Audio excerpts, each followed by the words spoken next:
How about a bit of fantasy booking? How about I put more effort into this than Triple H could ever dream of?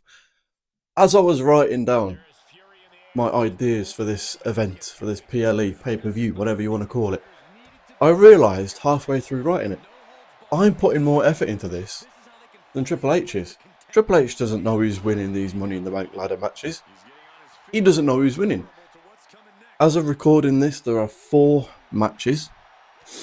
I'm going to start from the top. So the main event, they've already announced that the tag match is the main event. So I'm going to start with that. We're going to get straight into it. This card is not going to be fun. It's Triple H's PLE. It's Triple H's booking. So as you listen to this, I'm sorry if I, get your hopes up for a good event. And then what we actually get in reality is nowhere near anything creative. So, Cena, Logan, Jay, Cody. Now, no one cares about this match. No one cares about it. It's not interesting. It's not something that people are eager to see. Oh, I can't wait to see this match. So, we need to overbook it. It's the main event. Over the ladder matches. Both of them. We need to make this fun. We need to overbook it. We need to make it crazy. So, earlier in the night, Logan Paul attacks Jey Uso backstage. Maybe this starts the show. The very first thing that happens at Money in the Bank, Logan Paul attacks Jey Uso, gets Logan that heel heat, and then Adam Pearce comes and then says, or maybe it's after the first match, Adam Pearce comes and says, Jey Uso is not able to compete tonight.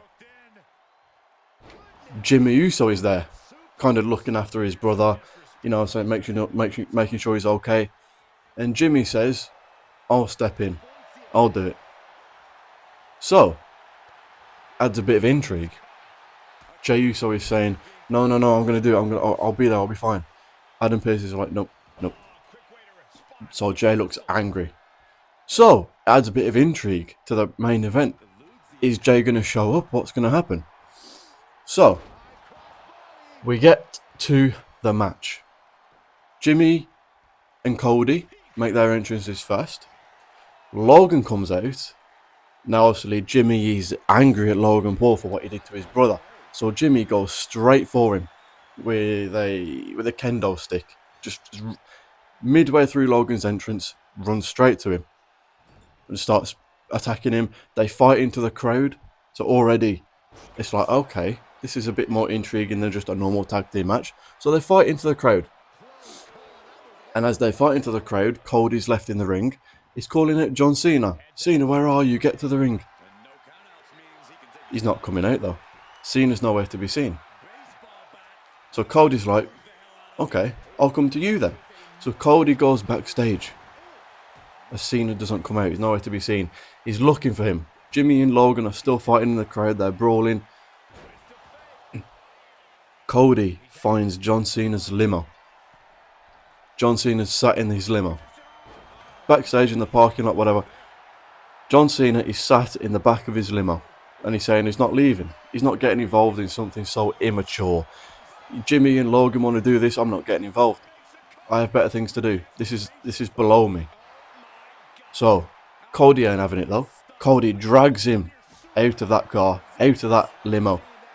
They brawl backstage, use some weapons, have some fun, put him through a car windows, anything. And as they start to brawl back to the arena, back to the ring, in the background you see a SUV pull into the arena. You don't see who it is though. So they brawl to the ring. Now, they fight to the ring, and then Adam Pearce, as they're fighting on the way to the ring, Adam Pearce is like, right, this is the main event. We're not letting this go, we're not letting it end like this. It's a no DQ match. So, there you go, straight away. It adds intrigue to it. No one wants to see a tag team match, a normal tag team match between these 4. No one cares. They haven't built it up properly. It's not interesting. No one cares. So let's make it a no DQ match and give it a reason to be a no DQ match. So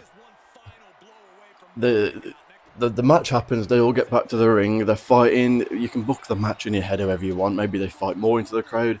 Maybe whatever weapons you want to use. They're going to use Slim Jim tables, right? Putting Slim Jim logo on tables. That's what they're going to do. So they're probably going to use tables. But at some point, Jey Uso comes out. Jey Uso comes out. So it's like kind of... his music is blasting through the arena. Everyone's singing along. Everyone's yeeting, which I hate. But I could accept it in this scenario. He's beating Logan up, hitting him with a chair or something to the beat of his song. Which would be kind of fun. The crowd saying yeet as he's hitting him with a chair on the back. That'd be kind of fun, right? Kind of a cool moment. Kind of like what AEW did with bodies. Kind of let the bodies hit the floor. Imagine the crowd are yeeting to the beat of him hitting him with a chair. Could be kind of cool. And then we find out who was in the SUV. None other than Travis Scott. I know what you're thinking. Hold on. This isn't the end. This isn't going to be WrestleMania main event where just Travis Scott comes out and that's it. No. Travis Scott comes out. He's got his hardcore title on. He's walking really slow to the ring like he did at WrestleMania. Cody sees him and he's like, no, not again. So Cody just gets out the ring and just sprints towards him. With a kendo stick or a chair or something. Maybe the title belt, something. But then Travis Scott's security, and I'm talking about 50 security guards, come out and get in front of Travis. So Cody can't get to him. Because Travis Scott can't take chair shots, he can't take bumps. So you've got to have his security come out and protect him. Cody's fuming, he's angry, he's like, forget it. Goes back to the ring. Now, Jimmy gets taken out at some point during this match. Jimmy gets put through, it takes a bump that would realistically take him out for the rest of the match. So now, it's Jey and Cody. Jey's not officially in the match, but he's just helping Cody. But Cena and Logan, and then you've got Travis Scott there, who's still playing his sneaky little things. He's got his security guards around him, but he's distracting enough to the point where he does have an effect. So, it's 3-on-2. Cody and Jey need someone. Who do they have to help them? None other than R-Truth. R-Truth comes out. Imagine the pop that he would get from the crowd. R-Truth comes out, the main event, to save the day. He's still under contract. I'm pretty sure, right? I don't think his contract's run up. So R-Truth comes out in the main event to help Cody. Cody pins whoever. Cody pins Logan, right? Cody pins Logan Paul. And then after the match, you get a big R-Truth goodbye to the crowd. Give him respect on the way out. Don't just have him lose to a JC Mateo. And that's the last time we see R-Truth. No goodbye, no respect, nothing. Let us pay respect to him. Let us say goodbye to him. Let him cut an emotional promo, say goodbye, and then everyone would feel a bit better about this whole situation.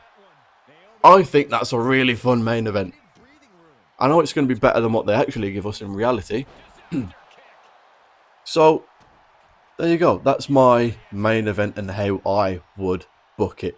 Now, we're going back to front. So, we're going for the main event down. So, the match I would have before the main event is the women's Money in the Bank. I would open the show with them because they deserve to. Like the second best place to go after the main event is the first match. But there's a reason for this, because the first two matches are connected. It doesn't work. You'll see what I mean. But the women's Money in the Bank has to go to Naomi. Naomi has to win this. Surely. She's doing the best work of her career. She's a really good heel right now in a company that doesn't know how to book heels, full stop. Doesn't have that many heels anyway. She's doing really good work right now. Reward her. There's no one that Money in the Bank briefcase would fit better than on Naomi. The briefcase works better on a heel anyway. Has to go to Naomi. How you want to book it afterwards is up to you. You can book, maybe she cashes in at SummerSlam. Maybe it's Tiffany versus Jade. SummerSlam, Naomi cashes in, costs Jade kind of vibe. Maybe. But I would have her very, very heelish during this match. She's avoiding fighting. She's running away. She's hiding under the ring until she sees her opportunity kind of thing. Very heelish during this match. I would have her kind of trying to sneak the win. So, at the end, I mean, she's athletic to do some kind of crazy stuff. So I would have a kind of two people are fighting on the ladder kind of thing. And then Naomi jumps onto the ladder, somehow finds a way over them and snatches the briefcase. She's just athletic enough to do that. They could figure a way out to have her kind of jump onto it, get the briefcase, run away. I want it to feel like she's stolen it. Like she didn't deserve to win the match at all. She was hiding. She was running away. She sneaks the win at the end when no one knew she was there. And she gets the briefcase and just runs up the ramp. Like, I want it to feel like she's stolen it. That's what I want it to feel like. She has to win it. We have to make her seem like a heel. You can have her do athletic bumps and all of that stuff during the match, but for most of it, I want her being a proper heel. Hiding, running away, trying to be sneaky, trying to not get involved, trying to stay out of it. Let the others do their work, then you just sneak in at the end and snatch it away from everyone that's been working hard during the match. You know, that's what I want it to feel like. And then afterwards, her promos are all about how much she deserved it and how hard she fought in that ladder match and how much she put her life on the line to get this briefcase. When we all know she was hiding under the ring, she was doing all of this stuff to avoid fighting. It would be really fun for her character to play this kind of role. So that's what I would have for the women's Money in the Bank. Now the second match of the show. Well, no, actually, this works better if I do the first match and then the second match. Sorry if this is a bit confusing, but this is the way I don't know. I wanted to talk about the main event first. So the first match of the night, and then we'll get to the second. The first match of the night, the men's Money in the Bank. LA Knight has to win. I think we all know that, right? There's no one else during this in this match that should be winning it. Not a Penta, not a coffee drink, not a Seth Rollins. Give it to LA Knight. There's no one that briefcase fits better than LA Knight. He deserves it. You've had him lose the last two, was it?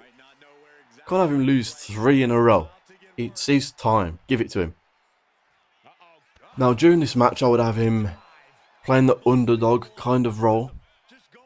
So there's a few times during the match where it looks like he's about to win it. He's got his hands on it and it gets pulled down at the last second. And the whole crowd is like, they're not giving it to him. Another year of him just missing out. Another year of them doing him dirty. Someone else is going to win it. Seth's going to win it. Penta's going to win it. Coffee Drink's going to win it. Someone's going to win it, but it's not LA Knight's year again. So, at the end of this match, the camera pans into Seth Rollins, who's on the top of the ladder. It looks like he's about to win. Seth Rollins, Bronson Reed and Bron Breakker get involved. They help Seth. They're stood either side of the ladder. Kind of a badass visual, right? Them two stood either side of the ladder. Seth's sat on top of it, about to grab it. But then LA Knight grabs a fire extinguisher. Because I was trying to think, how can he take both of these men out? And then climb up the ladder and win. A realistic way. Fire extinguisher. Blind them. Take their vision away. Right? He blinds them. Fire extinguisher. Climbs up the ladder. Pushes Seth off. Wins. So it's like, oh my god, they've actually given it to him. This whole match, I thought they were not giving it to him. They were going to rob him from it again. And he did it. A huge pop. We would get a huge pop during this show. Good way to start the show. put everyone in a good mood. LA Knight wins the briefcase. Good way to end the match. A fire extinguisher, take Bronson and Braun out, kind of take the vision away, and then he quickly just legs it up the top of the ladder, pushes Seth off, grabs the briefcase. I think that's a good way to book this match, right? You have to have LA Knight win it. You know Bronson and Braun Breaker are going to get involved. You can't make them look too weak. Like they can't get beat up. So they have to get taken out in a way that is realistic. Like, I mean, a fire extinguisher isn't going to take them out for a long time.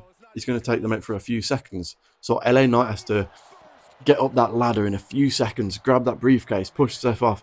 You know what I mean? It has to be in a few seconds because you still have to make this faction look strong.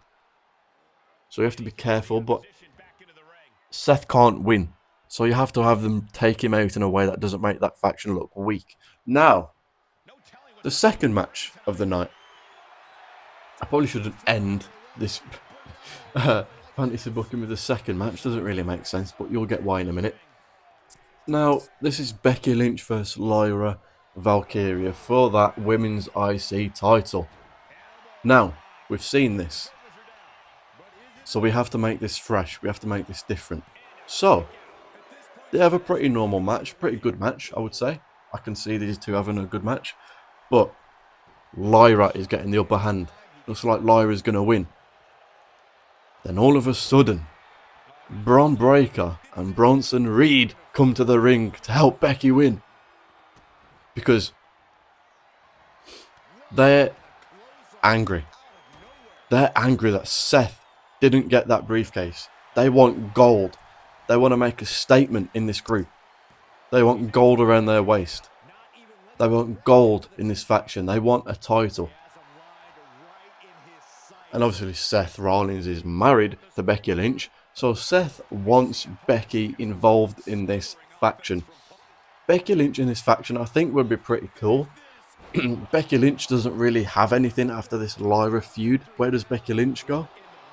You know what I mean? It doesn't really work. Like, Becky Lynch isn't that main event Becky Lynch, but she's still Becky Lynch. She's still a big name.